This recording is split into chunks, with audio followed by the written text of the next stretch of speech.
This is a tutorial on how to complete financial statements for the Chapter 1 lab. Let's read the instructions. It says, using the space below, prepare an income statement and a balance sheet as of December 31, year 1. Use references and formulas for all numbers and words. Words have few exceptions. I will show you how to do this. Use the sum function to add more than two numbers. I will show you how to do this. So we're going to format your cells using currency and no decimals. Use the $ at the top and the very bottom of each column, as noted here. Merge and center headings. I will show you how to do that. Let's make note. I've placed these here as an example on how to prepare an income statement and a balance sheet. These are examples. The accounts here are examples, and the amounts here are examples. Do not use these to complete the income statement and the balance sheet.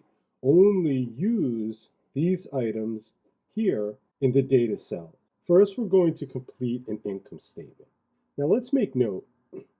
Financial statements will include the company name and the type of financial statement. But let's note the difference between the income statement and the balance sheet. The income statement here says for the year ended December 31, year 1.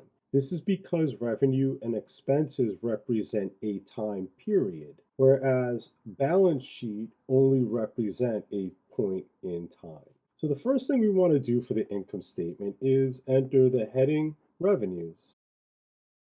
And then below revenues, what we want to do is hit the equal sign. This is known as a cell reference. We hit the equal sign and we choose here in the data cell section, service revenue. Hit the tab button over twice, choose the equal sign, and choose the service revenue number. Let's skip a line below service revenue and we'll type in the word expenses. Let's make sure we know which items we have already used. So for instance, the service revenue, we can highlight it. So we know we've already used service revenue. Now let's make note next to each of these numbers and accounts that we're going to use. If you notice here, all the items under expenses say expense. So let's put something that notifies us that we're going to use these for the expenses. I'm going to use the letter X, right? We got advertising expense, salary expense, rent expense, and insurance expense. Now let's go below the word expenses and we'll do a cell reference. We'll hit the equal sign. Now I recommend using the largest number at the top and working your way down to the smallest number when you enter the expenses. So let's choose the largest expense here. It looks like it's going to be salary expense. And let's highlight it here so that we know that we've used it. We'll go down to insurance expense, right? So we're going to put an equal sign below the salaries expense. Choose the insurance expense word, tab over twice, choose the equal sign, and choose the 32,000. We're going to do this for each of the accounts.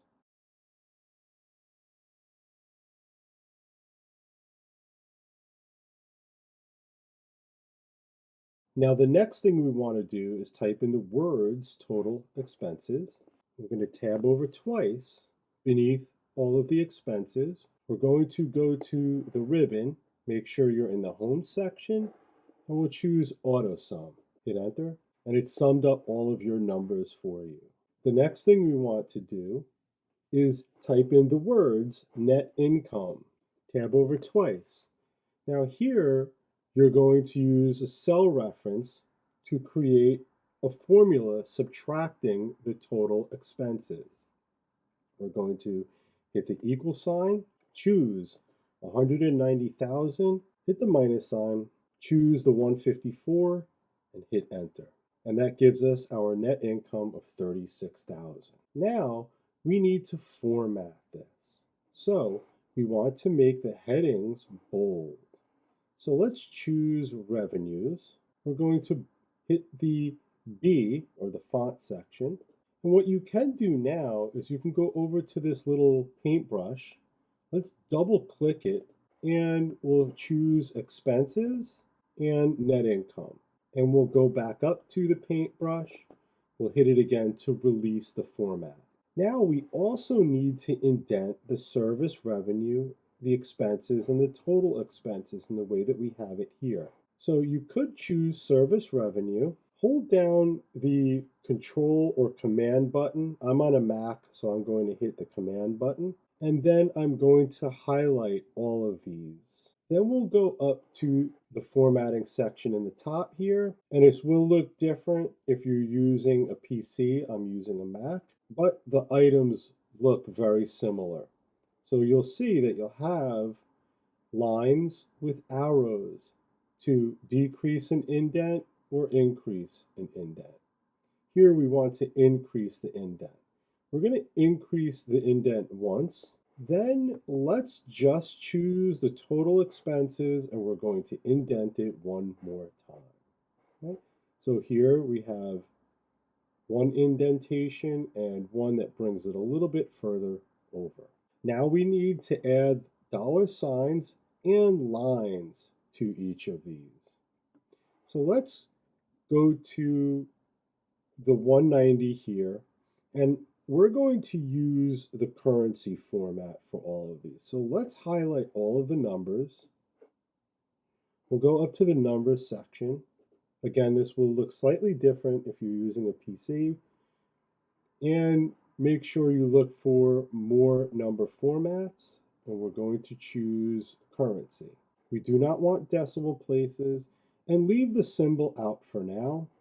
And let's choose this one here. Now let's choose the 190,000 for the service revenue and go back up to the number format. We'll make sure it's on currency, and we'll make sure it also has the symbol, right? You may have to choose the drop down and choose it and hit OK. You can then once again use the format painter. This time you only need to hit it once and you're done, and you don't have to go back up. When you hit it once, it just lets you do it once. If you hit it twice, it holds onto it for you. Now let's add some lines to these. We want a line underneath the service revenue, so let's go up to the top here and we'll choose underline. We'll go right below the rent expense and we'll choose the underline again. Put an underline beneath total expenses, and we're going to do a double line for the net income. We're going to choose the arrow next to the U and choose the double underline. And we're done with the income statement. Now let me point something out here. Right up here is a formula, or two formulas rather. It says net income equals revenue minus expenses. Net income equals revenue minus expenses. And retained earnings equals beginning retained earnings from the data cells and the net income minus the dividends. You're going to need to know this going forward. So you'll need to practice this. So let's create the asset section of the balance sheet. Now, once again, let's put little X's next to the items that are going to be in our asset section of the balance sheet. So we've got cash, supplies, land, and accounts receivable. We always want cash first, so let's hit the equal sign and we'll choose cash. Go to this cell here, hit the equal sign, and choose cash. We'll highlight it so that we know that we've used it. The second item below cash will almost always be accounts receivable, with the exception of when you see cash and then cash equivalents. In this case, we don't have cash equivalents, we have accounts receivable, and let's highlight it. Thirdly, we want supplies, and then lastly, we'll enter in the land. Now let's wait to sum this up. We don't have to sum this up yet. Let's move on to the liability section. And also let's make sure. So we've used up. And so now look, we don't have too many numbers that we have to add to our balance sheet. So now let's work on the liability section. So in the liability section, you're going to have payables, right? What do we have here? We have accounts payable and notes payable. Let's do the accounts payable first. And at this point, this is pretty much repetitious. Now at this point, our liability section is complete. Let's move down to the stockholders equity section. Stockholders equity section, this is the format here. We're going to have common stock, and we're going to have retained earnings, and we're going to total it up just like we are going to do with these as well. But then make note, since the accounting equation is assets equals liabilities plus equity, right? We need to have the liabilities plus the equity section. And let's do the retained earnings. Now let's pause for a second. Retained earnings equals the beginning retained earnings from the data cells plus net income minus dividend. So let's hit the equal sign.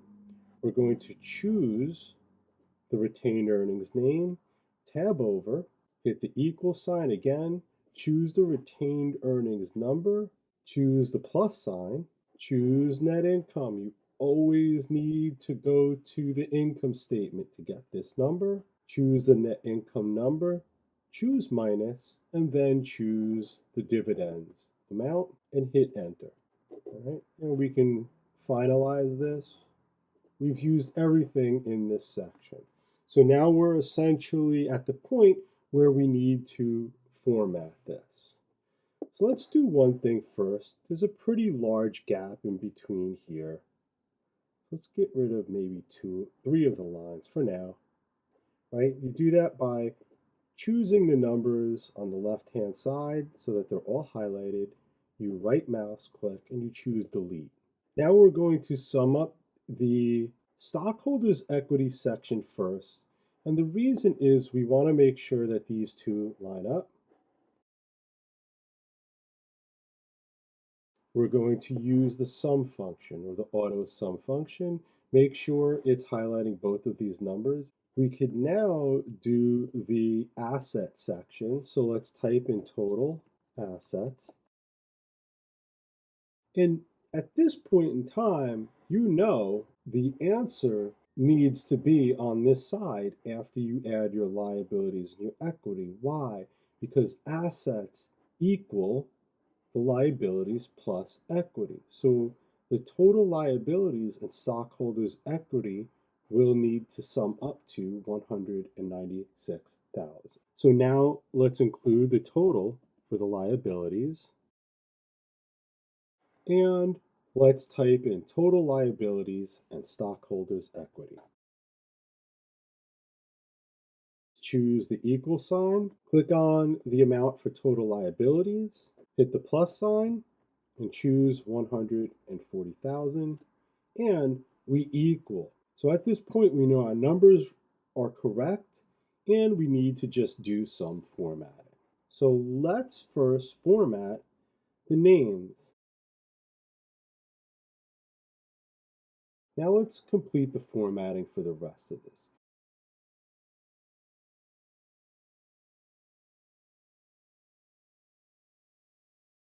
Don't worry about the colors, but these are bolded and they're indented. So let's bold and indent.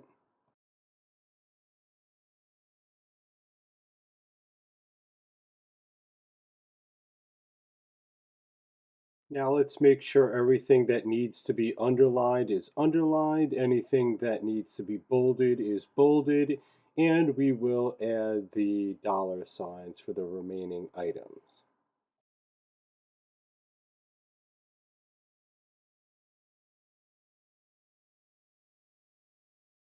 And that's it.